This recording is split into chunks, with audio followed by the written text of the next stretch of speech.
correlation and regression. So hypothesis testing follows on from confidence intervals. Okay. The difference with hypothesis testing is it's a much more formulaic procedure, and it's based around the probability of obtaining particular sample evidence or sample data, okay, given that some particular claim is true. Okay. So I've written up these two distributions again, the same distributions that we derived with the central limit theorem in the last theme. That will kind of come in useful later. So let's first of all think about the test procedure. Okay, so when I say, here, do a hypothesis test, here's some sample data, do a hypothesis test, what's the first thing that you always need to do?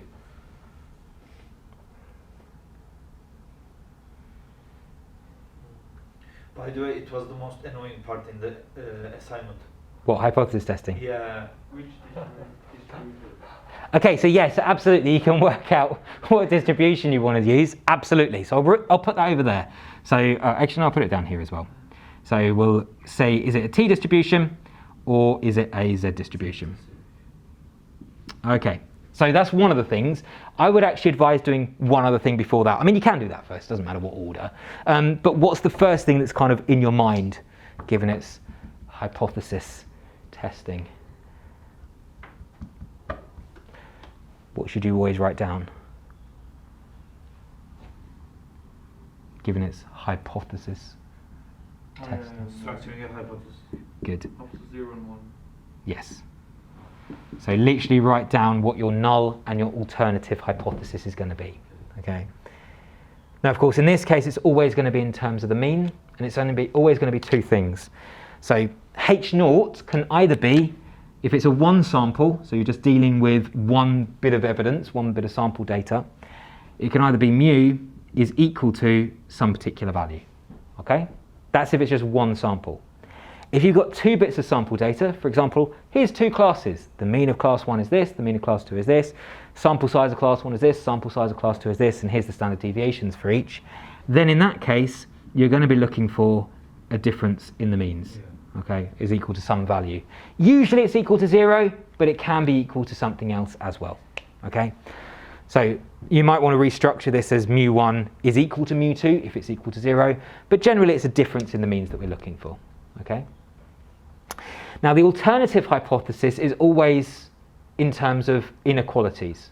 Okay, so it can either be that the alternative hypothesis is that mu is less than a, or mu1 take away mu2 is less than a. So I'll just put less than some particular value, okay?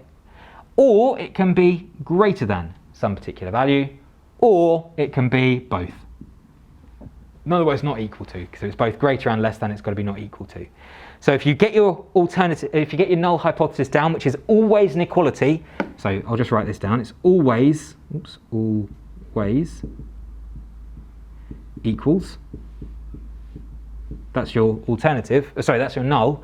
Your alternative hypothesis is always a not equal to. So whether it's not equal to, greater than or less than, it's an inequality, okay? Now depending on what type of inequality is what type of test you're going to use. So if it's a less than situation, what type of test is that going to be? So what type of tailed test is that going to be? Good, so it's going to be a left-tailed test, right? If it's a greater than? Yep, it's a right-tailed test. And if it's a not equal to? Both sides. Yeah, it's both sides. It's both left and right, or two-tailed. So literally on a graph, you're going to have something like this. So if I just draw out 3 copies of my distributions, so whether it be Z or T, depending which one you're using. So left-tailed is going to be looking in this region down here. So when I say this region down here, I'm literally saying, what is the probability that your sample data lies in this region down here, okay? And if your sample data lies in this region down here, you reject the null hypothesis. So this is the region of rejection, if you like. Right-tailed again is going to be up here, and two-tailed is going to be down here. Now clearly, if you have a level of significance which is alpha, let's suppose 10% or 5% or 1%, whatever it is, the size of these regions is always your level of significance. Obviously your last one, the level of significance is split, the regions are split. So this will be alpha over 2, and this will be alpha over 2. Does that make sense? Yep. So that's how you determine the size of your distribution. Right? So yeah, it's always your alternative hypothesis is an inequality, and depending on what that inequality is, it will tell you what type of tailed test it's going to be. I always encourage you as well, draw the graph, right? Draw the graph, visualize the tails. Then that will kind of help you with your test structure and procedure. Make sense? Yeah. Okay, cool. So next thing then, we've established whether we're using T or Z. The next thing, what do we need to do now? After we decide T or Z. Yep.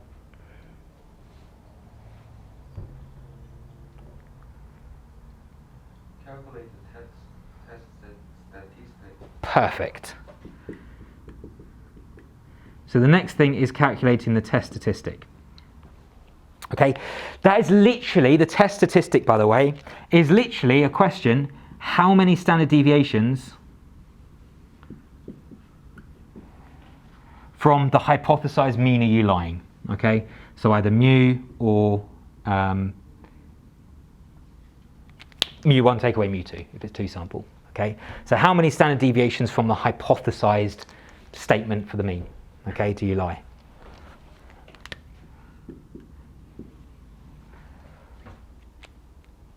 And clearly you'll already have a critical value, or critical values in the last case.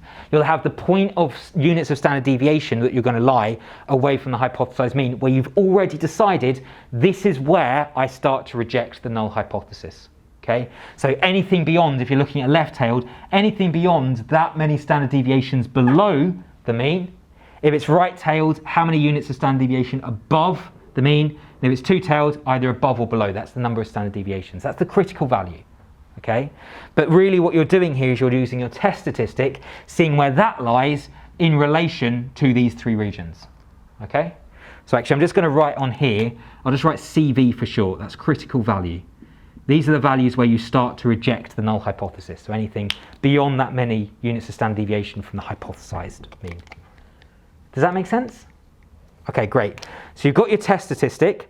Just remember the way you calculate your test statistic is just standardizing. So it'll be x minus mu divided by your standard error. Okay. Yeah, and obviously if it's a difference, it'll be x1 bar take away x2 bar. Right, so that's x bar, sorry. Does that make sense? Yeah. Cool. Okay, what else do we need to calculate? Good, the p-value. Now just remember the p-value is the probability of obtaining this particular sample we've been given. So I've given you some sample data. What's the probability of obtaining this sample if the null hypothesis is true? However, we need to adjust that definition ever so slightly on the basis that when we look up probabilities in either a T or a Z distribution, they are not just probability that it's equal to one value, they're always cumulative. So in the case of Z tables, it's always less than, right? So it's always less than that particular value. So thus we just change our definition slightly and we say, what is the probability? Okay, so what is the probability that we obtain a value, so whether it be Z or T, I'll just write Z in this case, that it is either less than or greater than that particular value, okay? So it needs to be Z is more extreme than our sample. And by more extreme, by the way, I just mean further from the hypothesized mean, okay? So more extreme literally just means further from the hypothesized mean. Does that make sense? Yeah. So just by way of a sketch, if I think about this distribution, there's my null hypothesis value in the middle. Let's suppose that I'm dealing with a right-tailed test. Here's my right-tailed test. There's my critical value. Let's suppose that I come up with a test statistic here. Okay, so there's my test statistic lying there at the moment. Therefore, in my p-values case, my p-value is Z, which is more extreme than my particular sample. In fact, we're going to get rid of Z. I'm just going to write that instead, more extreme than our sample, because it could be T as well. But the point is, if that's my test statistic, more extreme would be further from my hypothesized mean. So if my test statistic is there, There's my hypothesized mean. More extreme would be further away from it. In other words, to the right. Does that make sense? Yeah or no? Yes. Can you repeat it? Yeah, of course. So if this is my test statistic here, okay, I want to find the probability that I obtain a value more extreme than this test statistic. Okay. So more extreme literally means further from the hypothesized mean. In other words, further away would be to the right. Clearly, if I had the situation that it was a left-tailed, right, so that one. So there's my H0 in the middle. There's my critical value. Okay, and there is my test statistic. Would you be happy that in that case, if that's my test statistic, the probability of lying further from my hypothesized mean Left. would be left? Yeah? Here's a question for you. If I had a distribution that looks something like this instead, so still taking this right-tailed situation, but let's suppose that in this case, I ended up with a test statistic here. What's the p-value? So where's the more extreme direction? Left or right? It's the left, isn't it? Because it's always further from the hypothesized mean. Right? If I went right, I'd be getting closer to the hypothesized mean. It's not what I want. I want to get further from it. So it'll always be to the left. Does that make sense to everyone? Yeah? To be honest with you, if you kind of had this situation, you'd probably end up with the wrong alternative hypothesis anyway. So, you know, that's probably where you went wrong there. You'd probably be better off with a left-tailed test. However, you know, it's something to be aware of. Just visualize from a sketch. It's really important to have a sketch here. Okay. So once you've got your p-value, once you've got your test statistic, that's when you conclude, right? Now just remember, your conclusion is always based around 3 parts. First part is your evidence, right? Look at your test statistic and your critical value in relation to, well, your test statistic needs to be given in relation to your critical value, and your p-value needs to be given in relation to your significance level, okay? So always give the evidence first. Say, look, this is my test statistic, this is my critical value, this is what's going on here. So my test statistic is here, my critical value is here, for example. Okay? Same thing with your p-value. This was my p-value, let's say 10%. This was my significance level, let's say 5%. Okay, so again, give numbers, give evidence. That's the first part. So write that bit in. So the first part is evidence. I went through this in a little bit more detail in another video, so you can definitely go back and watch that in a little bit more detail if you're not sure. But yeah, so the first part of your conclusion is your evidence. Test statistic in relation to critical value, p-value in relation to your significance level. What's the next part of your conclusion then? You need to compare the p-value versus the significant level. Perfect, so that's part of the evidence phase, okay? So I'll put compare, because that might be a better word in that case. Yeah, perfect. That's part of your evidence phase. You literally compare those 2 values to each other. So test statistic, critical value, p-value to significance level. What's the next stage of your conclusion? Then you need to decide reject or not Yeah. not hypothesis. Good, exactly. So you either reject or you fail to reject the null hypothesis. Always say those words. So never say accept, never talk about the alternative hypothesis, because remember this is a test for the null hypothesis. It's not talking about the alternative hypothesis. We don't know anything about that. That's just what we use to test against this. Okay? So always in terms of null hypothesis, always say either reject the null hypothesis or fail to reject the null hypothesis. Never, never, never say accept anything.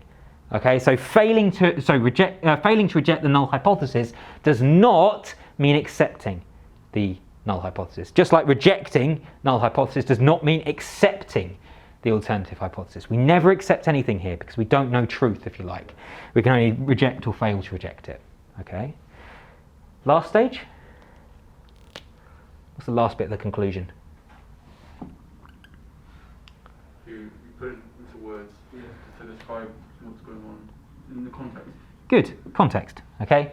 So it's always given, I'm never just going to give you some sample data, okay? I'm always going to give it to you given a particular context. For example, you might be talking about mean marks in a class, okay? So you've got two classes, they're sitting a test, you're talking about some sample data based around some evidence with those two classes, right? So the last bit is always put your conclusion in context with the question.